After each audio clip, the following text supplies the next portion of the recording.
I wake up every day and I think, how do I make my life better? Nobody else wakes up each day and goes, how do I make Andrew Tate's life better? So if you're not the person who's waking up every day going, how do I improve my existence? Then nobody is. Nobody on the planet is considering improving your one spin on Earth. Nobody else cares. So if you don't care, then you're fucked. So you need to wake up and care. I don't believe there's a person on the planet who pays attention, tries their best, is never lazy, is on time, works hard, has a mentor, and is giving it his all, who isn't rich. I don't believe it. I think that if you do all those things, you're rich. And if you don't have any money, you're missing one of those key elements. Now you can fool yourself and you can fool everyone else and you can pretend you're doing them, but if you're truly honest with yourself, am I finding people who are trying to teach me what I want to know, and am I trying my best? And the answer is fucking no every time.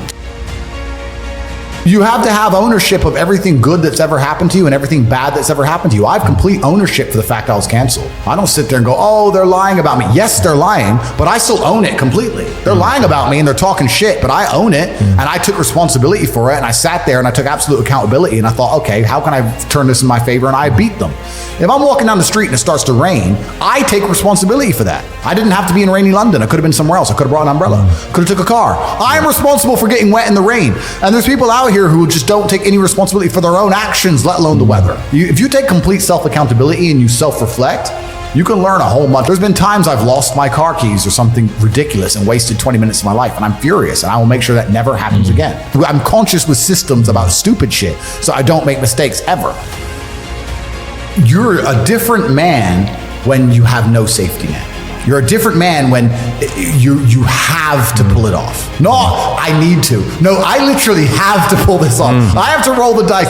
Most men don't understand what it feels like to roll the dice and you have to get a 6. No, what do you mean you have to? No, I have to get a 6. Oh, but what if you don't? No, I have to get a 6. You're not understanding me. So that's extremely character building.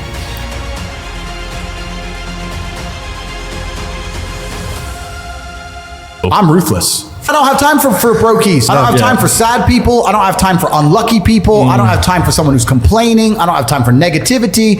I don't have time. I'm so ruthless. If I knew a dude who always had a cold, I wouldn't talk to him anymore. You're too sick. I don't like it. My circle is winners. Everyone around me is a winner. No matter what bad happens in our lives, we win. And it's amazing to me that people understand that you are the sum of the 5 people you spend most time with, but then they don't curate their circle. They'll go, yeah, I understand that part, and then they'll still hang around with a bunch of fucking losers. The problem is, it has to be a value exchange. You can't be a loser hanging around with winners, because winners don't want to hang around with you. You need to find a way to provide value and work your way up. But as you progress through life, there's going to have to be people you cut off, because they're just holding on to your coattails, slowing you down. And no matter how many times you give them a chance, they don't want to fucking progress. And that's their decision. That's fine. You don't have to feel guilty about that. Every friendship, every relationship, every business relationship, there has to be an exchange of value. If as you progress through life, if people stay in the same place, you're only giving value and you're not receiving any value back. And you have to be ruthless about those things. Like, I have a very curated circle, and everybody in my circle is extremely useful, and we're extremely successful. And it's a very motivating thing. If you're in a room full of ice cream experts and all they talk about is ice cream, how to move ice cream, how to sell ice cream, different flavors of ice cream, how you make ice cream, you're going to learn a lot about ice cream. If you're in a room full of people who are billionaires, and guess what they're talking about? Money. And guess what you're going to learn about? Money. I don't sit and have pointless conversations with people. I don't even know what people are talking about. If me and my friends meet, we end up talking about the earth and how it can pay us. That's what we talk about. And that's how we manage to make a bunch of money. So you have to be ruthless with your circle. And for people out there who understand this, a lot of people say they understand it, but they genuinely don't. But if you do, and you are trying to progress your circle, you need to find a way to provide value. You need to either join networks, or you need to find a way to provide value. I'll give you an example. In Romania, I was driving and I went to a town called Cluj. It's a very small town. I went in a nice car, and a kid came up to me and he said, I run the car spotting page, and we take pictures of the Ferraris and Lamborghinis. Can I take a picture? It's like, yeah, sure. And anyway, he took a picture of it, and then he gave me his business card, and he said, I just want you to know, I don't even like cars. I just knew the best way for me to meet rich people is to take photos of nice cars. I was like, you're smart. Yeah. He was smart enough to go, well, where's the money? Over there. Yeah. How do I get close to the money? Oh, they don't want to talk to me. But if I take cool photos of his car, he might want to talk to me. You have to find a way to provide value to people. If you provide value and it's a value exchange, you'll do good. But yeah, I say this to people and they go, oh, but my friend, and we have a good time together. Well, if you're going to prioritize your friends by drinking and having fun, then you're going to have a bunch of fucking loser friends. That's your life, and that's your life to live. It's fine. Don't complain. when the NHS are on strike and you can't get seen and I'm in a private hospital in fucking Saudi. That's your problem. You have to just make your decisions in life and live true to them. But creating a circle is ultra important. And it's not just important financially, it's also important for your entire life and your mindset as a whole. Because it's amazing, especially amongst men, we never want to be the poorest person in the room. We never want to be the weakest person in the room.